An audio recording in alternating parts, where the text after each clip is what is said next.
ವೀಕ್ಷಕರೇ ನಮಸ್ಕಾರ, ಇಂತಿಜಮ್ಗೆ ಸ್ವಾಗತ. ಇವತ್ತು ನಾವು 21ನೇ ಶತಮಾನದಲ್ಲಿದ್ದೀವಿ, ಅಥವಾ ಸ್ಮಾರ್ಟ್ ಫೋನ್ ಯುಗ ಅಂತಾನೂ ಕರೀಬಹುದು. ಅಂದ್ರೆ ನಮ್ಮ ಪೂರ್ವಜರಿಗೆ ಯಾವ್ಯಾವ ವಿಷಯಗಳು, ಕೆಲಸಗಳು ಕಷ್ಟ ಆಗ್ತಿತ್ತೋ ಅದು ನಮ್ಗೆ ಇವತ್ತು ಈಸಿಯಾಗಿ ಸಿಗ್ತಾ ಇದೆ. ಫಾರ್ ಎಕ್ಸಾಂಪಲ್, ಆಗಿನ ಕಾಲದಲ್ಲಿ ಕಮ್ಯುನಿಕೇಟ್ ಮಾಡೋದಕ್ಕೆ ಲೆಟರ್ಗಳನ್ನ ಬರೀತಾ ಇದ್ರು.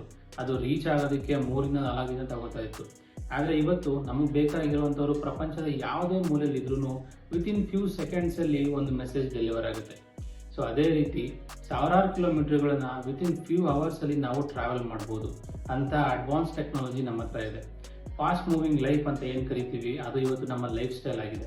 ಸ್ನೇಹಿತರೆ, ಎಂಥ ಫಾಸ್ಟ್ ಮೂವಿಂಗ್ ಲೈಫ್ ಇರಲಿ, ಎಷ್ಟು ಅಡ್ವಾನ್ಸ್ ಟೆಕ್ನಾಲಜಿ ಇರಲಿ, ನಮ್ಮ ಮೇಲೆ ನಮಗೆ ನಂಬಿಕೆ ಇಲ್ಲ ಅಂದರೆ ಜೀವನದಲ್ಲಿ ಏನೂ ಸಾಧನೆ ಮಾಡೋದಕ್ಕೆ ಆಗೋದಿಲ್ಲ. ನಂಬಿಕೆ ಎಷ್ಟು ಇಂಪಾರ್ಟೆಂಟೋ ಅದೇ ರೀತಿ ಬೇರೆಯವರು ಫಾಲೋ ಮಾಡೋ ಪದ್ಧತಿನ ಬ್ಲೈಂಡ್ ಆಗಿ ಫಾಲೋ ಮಾಡೋದು ತುಂಬ ಡೇಂಜರಸ್. ಸಿಂಪಲ್ ಆಗಿ ಹೇಳಬೇಕು ಅಂದರೆ ಜೀವನದಲ್ಲಿ ನಂಬಿಕೆ ಇರಬೇಕು, ಆದರೆ ಮೂಢನಂಬಿಕೆ ಇರಬಾರ್ದು. ಮೂಢನಂಬಿಕೆ ಅಂದರೆ ಯಾರೋ ಒಬ್ಬರು ಅವ್ರ ಜೀವನದಲ್ಲಿ ಏನೋ ಒಂದು ರೀಸನ್ಗೆ ಒಂದು ಪದ್ಧತಿನ ಫಾಲೋ ಮಾಡ್ಕೊಂಡು ಬರ್ತಾರೆ.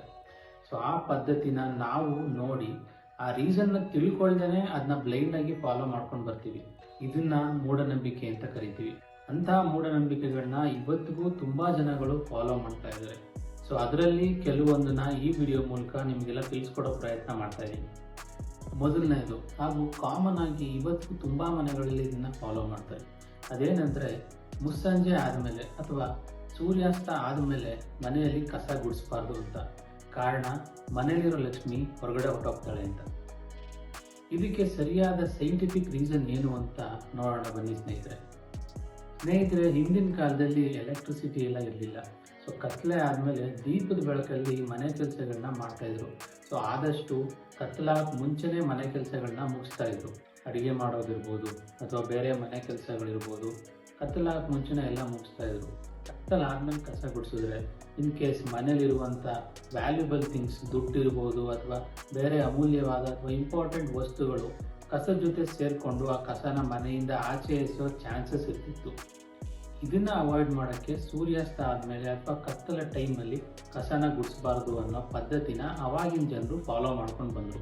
ಆದರೆ ಇವತ್ತು ನಮ್ಮ ಮನೆಗಳಲ್ಲಿ ಬೆಳಗ್ಗೆ ಅಷ್ಟೇ ಬೆಳಕು ಕೊಡುವಂಥ ಲೈಟಿಂಗ್ ಸಿಸ್ಟಮ್ ಇದೆ. ಎಲೆಕ್ಟ್ರಿಸಿಟಿ ಡೌನ್ ಆಯಿತು ಅಂದರೆ ಆಲ್ಟರ್ನೇಟ್ ಆಗಿ UPS ಇದೆ. ಒಂದು ವೇಳೆ ನಮ್ಮ ಮನೆಯಲ್ಲಿ ಅಷ್ಟೊಂದು ಒಳ್ಳೆ ಲೈಟಿಂಗ್ ಸಿಸ್ಟಮ್ ಇಲ್ಲ ಅಥವಾ ಕತ್ಲಾದ್ಮೇಲೆ ನನಗೆ ದೃಷ್ಟಿ ಅಷ್ಟು ಚೆನ್ನಾಗಿ ಕಾಣಲ್ಲ, ಆ ಥರ ಹೇಳೋರು ಈ ಪದ್ಧತಿನ ಫಾಲೋ ಮಾಡೋದ್ರಲ್ಲಿ ತಪ್ಪಿಲ್ಲ. ಬೇರೆಯವರಿಗೆ ಇದರ ಅವಶ್ಯಕತೆ ಇಲ್ಲ.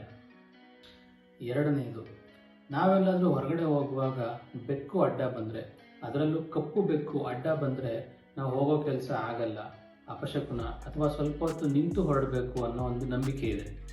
ಇದಕ್ಕೆ actual scientific reason, again going back to olden days. So ಆಗಿನ ಕಾಲದಲ್ಲಿ ವೆಹಿಕಲ್ಸ್ ಇರಲಿಲ್ಲ, ಕಾರು, ಬಸ್ಸು, ಬೈಕು ಇದ್ಯಾವುದೂ ಇರಲಿಲ್ಲ. ಅವಾಗೆಲ್ಲ ಒಂದು ಎತ್ತಿನ ಗಾಡಿಗೆ ಹೋಗ್ತಾಯಿದ್ರು ಅಥವಾ ಜಾಸ್ತಿ ಅಂದರೆ ಕುದುರೆ ಗಾಡಿಗೆ ಹೋಗ್ತಾಯಿದ್ರು. ಸೊ ಈ ಕುದುರೆಗಳಿಗೆ ಅಥವಾ ಎತ್ತುಗಳಿಗೆ ಕತ್ತಲ ಟೈಮಲ್ಲಿ ಬೆಕ್ಕುಗಳನ್ನ ನೋಡಿದಾಗ, ನೀವು ಬೆಕ್ಕುಗಳನ್ನ ಕತ್ತಲ ಟೈಮಲ್ಲಿ ಅಬ್ಸರ್ವ್ ಮಾಡಿ, ಅದ್ರ ಕಣ್ಣುಗಳು ಸ್ವಲ್ಪ ಡಿಫ್ರೆಂಟಾಗಿ ಕಾಣುತ್ತೆ. ನೋಡಿದವ್ರಿಗೆ 1 ನಿಮಿಷ ಭಯ ಹುಟ್ಟಿಸುತ್ತೆ. ಸೊ ಇದೇ ರೀತಿ ಆ ಬೆಕ್ಕಿನ ಕಣ್ಣುಗಳನ್ನ ನೋಡೋಂಥ ಎತ್ತುಗಳು ಅಥವಾ ಕುದುರೆಗಳು ಹೆದರ್ತಾ ಇತ್ತು. ಸೊ ಈ ಹೆದರಿದ ಎತ್ತುಗಳು ಅಥವಾ ಕುದುರೆಗಳು ದಾರಿನ ಬಿಟ್ಟು ಗಾಬರಿಗೆ ಆ ಕಡೆ ಈ ಕಡೆ ಹೋಗೋ ಚಾನ್ಸಸ್ ಇರ್ತಾ ಇತ್ತು. ಸೊ ಇದನ್ನು ಅವಾಯ್ಡ್ ಮಾಡೋಕ್ಕೆ ಅಂತ ಎತ್ತುಗಳನ್ನ ಅಥವಾ ಕುದುರೆಗಳನ್ನ ಒಂದು 5 ನಿಮಿಷ ಸಮಾಧಾನ ಪಡಿಸಿ ಆಮೇಲೆ ಹೊರಡ್ತಾ ಇದ್ರು. ಇನ್ನು ಮೂರನೇದು, ಮನೆಯಲ್ಲಿ ಕನ್ನಡಿ ಹೊಡೆದೋದ್ರೆ 7 ವರ್ಷ ಬ್ಯಾಡ್ ಲಕ್ ಅಥವಾ ಮನೆಯಲ್ಲಿ ಹಿರಿಯರ ಪ್ರಾಣಕ್ಕೆ ಆಪತ್ತು. ಇದನ್ನ ಈಗಲೂ ತುಂಬ ಮನೆಗಳಲ್ಲಿ ತುಂಬ ಸೀರಿಯಸ್ ಆಗಿ ನಂಬ್ತಾರೆ. ಆದರೆ ಇದಕ್ಕಿರುವಂಥ ರೀಸನ್ ಏನು ಅಂತ ತಿಳ್ಕೊಳ್ಳೋಣ. ಇದಕ್ಕೆ ಸೈಂಟಿಫಿಕ್ ರೀಸನ್ ಅಂತ ಹೇಳೋದ್ರ ಬದಲು ಒಂದು ಸೈಕಲಾಜಿಕಲ್ ಫ್ಯಾಕ್ಟರ್ ಅಂತ ಕರಿಬೋದು. ಅದೇನಂದರೆ, ಹಿಂದಿನ ಕಾಲದಲ್ಲಿ ಕನ್ನಡಿ ಅಥವಾ ಗಾಜು ತುಂಬ ಕಾಸ್ಟ್ಲಿ ಇರ್ತಾ ಇತ್ತು. ಒಂದು ಅರ್ಥದಲ್ಲಿ ಹೇಳಬೇಕು ಅಂದರೆ ಇದನ್ನೆಲ್ಲ ಲಕ್ಸುರಿ ಐಟಮ್ಸ್ ಅಂತಲೇ ಕರೀತಾ ಇದ್ರು. ಯಾಕಂದರೆ ಈ ಗಾಜಿನ ಪದಾರ್ಥಗಳು, ಕನ್ನಡಿ ಇದನ್ನೆಲ್ಲ ತಯಾರು ಮಾಡೋದು ಅಷ್ಟು ಈಸಿ ಆಗಿರಲಿಲ್ಲ, ಸ್ವಲ್ಪ ಕಷ್ಟ ಆಗ್ತಿತ್ತು. ಅದರಿಂದ ಈ ಐಟಮ್ಗಳಿಗೆ ತುಂಬ ಕಾಸ್ಟ್ಲಿ ಇರ್ತಿತ್ತು. ಒಂದು ಸಲ ಕನ್ನಡಿ ಹೊಡೆದೋದ್ರೆ ಅದನ್ನ ರಿಪೇರಿ ಮಾಡೋಕ್ಕೆ ಸಾಧ್ಯನೇ ಇಲ್ಲ, ಅದು ನಿಮಗೂ ಗೊತ್ತು. ಸೊ ಒಂದು ಸಲ ಕನ್ನಡಿ ಹೊಡಿತು ಅಂದರೆ ಮತ್ತೆ ಅದನ್ನ ಹೊಸದಾಗೆ ತರಬೇಕಾಗಿತ್ತು. ಈ ರೀತಿ ಕಾಸ್ಟ್ಲಿ ಇರುವಂಥ ಐಟಮ್ನ ಪದೇ ಪದೇ ತರೋದು ಎಲ್ಲರಿಗೂ ಈಸಿ ಆಗಿರಲಿಲ್ಲ. ಸೊ ಆ ಕಾರಣಕ್ಕೆ ಈ ರೀತಿ ಗಾಜಿನ ಪದಾರ್ಥಗಳು ಅಥವಾ ಕನ್ನಡಿನ ಸ್ವಲ್ಪ ಕೇರ್ಫುಲ್ ಆಗಿ ಹ್ಯಾಂಡಲ್ ಮಾಡಲಿ ಅಂತ ಮನೆಯಲ್ಲಿರೋ ಮಕ್ಕಳುಗಳಿಗೆ ಅಥವಾ ಬೇರೆಯವರಿಗೆ ಈ ರೀತಿ ರೀಸನ್ನ ಹೇಳಿ ಒಂದು ಭಯನ ಹುಟ್ಟಾಕ್ತಾ ಇದ್ರು. ಅದೇ ರೀತಿ ಇದನ್ನ ಅವಾಗಿಂದನೂ ಫಾಲೋ ಮಾಡ್ಕೊಂಡು ಬಂದಿದ್ದಾರೆ.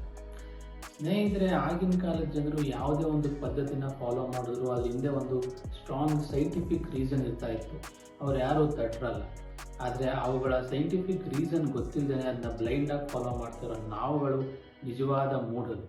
ಸೊ ನೀವು ಹೀಗೆ ನಿಮ್ಮ ಲೈಫಲ್ಲಿ ಯಾವುದಾದ್ರೂ ಒಂದು ಪದ್ಧತಿನ ನಿಮಗೆ ಗೊತ್ತಿಲ್ಲದೇ, ಸೈಂಟಿಫಿಕ್ ರೀಸನ್ ಗೊತ್ತಿಲ್ಲದೇ ಫಾಲೋ ಮಾಡ್ತಾ ಇದ್ರೆ ಕಮೆಂಟ್ ಸೆಕ್ಷನಲ್ಲಿ ತಿಳಿಸಿ.